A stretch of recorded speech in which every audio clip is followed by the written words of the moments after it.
Hello everyone. In this video, we'll talk about lines. We have seen lines earlier. We know what is a line and how line extends on both sides indefinitely. It has no start point, no end point. But in this session, we'll talk about two or more lines. So there are two situations which we can observe when we have two lines.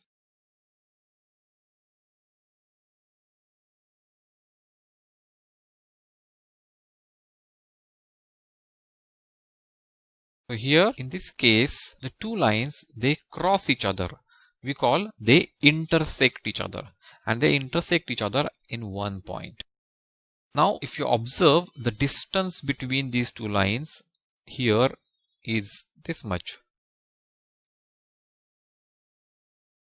But here that has reduced. And finally it has become 0 at this point. And again we see the distance has started increasing. These type of lines which cut each other at one point are called intersecting lines.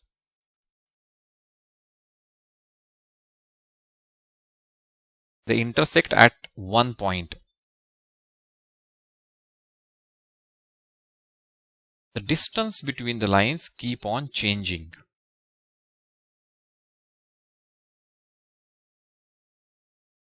In this another set of line, the distance between the line remains same. It is same here, it is same here. The distance will not change, and because the distance do not change, the lines never meet each other. They never ever meet each other, and these lines are called parallel lines. Now, what are the properties of parallel line?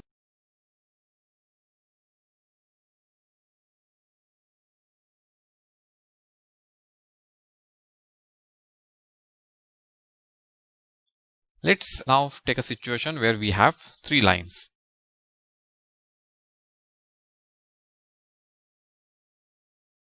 Now in this scenario, we have line L, line M.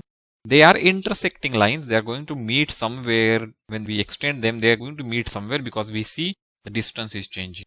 And there is a third line N which is cutting these two lines at two distinct points. So these points are distinct.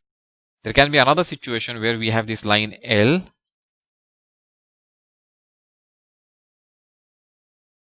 Now in this case, it is cutting in one single point. So this is one situation, but here line N is cutting line L and M in two distinct points. And in such case, line N is called a transversal.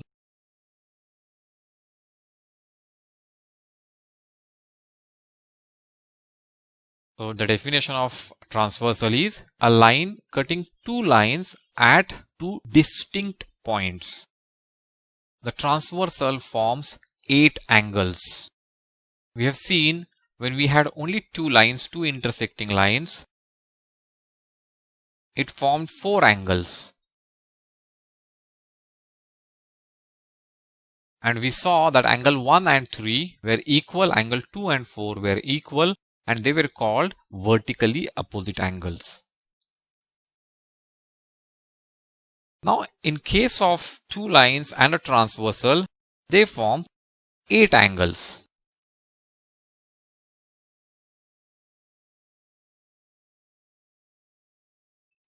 These angles are also named in pairs. So, we have 4 types of angles. So, let's talk about these angles. For them, let's first understand the areas. So, I'm going to talk about this area and this area. Both these areas, which is above L and below M, they are exterior areas, outside areas. Between L and M, these are interior areas, inside.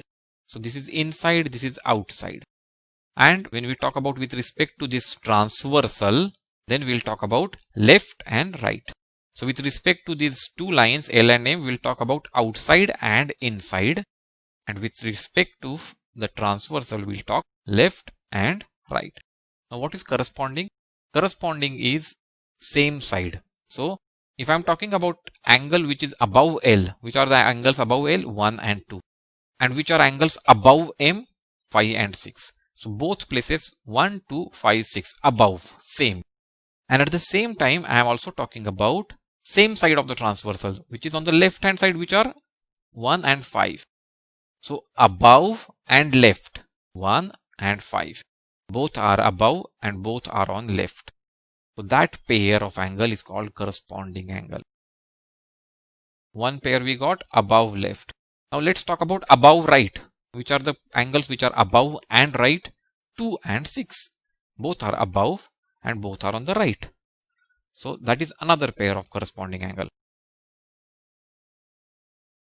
Now below and left. So what are the angles below? 4, 3, 8, 7. They are below L, below M.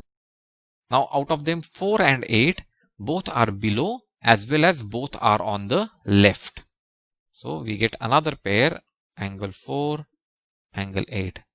And the last one, both below and both right, which are angle 3 and angle 7. Now these are corresponding. So corresponding is the angles have to be both above and both left, or above and right, or below left, below right, but both. Now interior angles, which angles are interior angles? 4, 3, 5, 6, they are interior, they are inside, interior angle.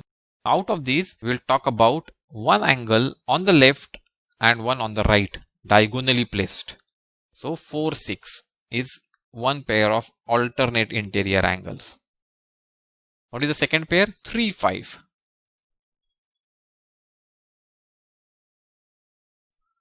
So these are alternate interior angles.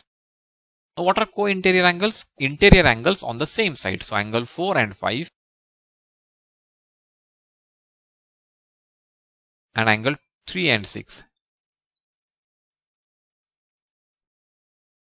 And alternate exterior angle. Again alternate and exterior. Exterior means outside.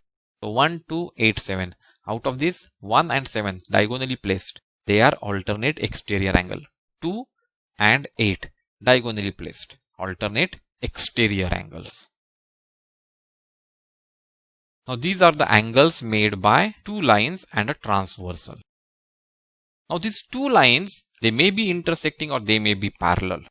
When we have these two lines parallel and we have a transversal to the parallel line, the angles made corresponding alternate interior, co-interior and alternate exterior, these angles, they exhibit some spatial properties. We'll talk about those spatial properties in our next video. Watch our other videos on this chapter for complete understanding. Do subscribe to our channel and don't forget to press the bell icon. It will ensure that you get notifications whenever we upload a new video.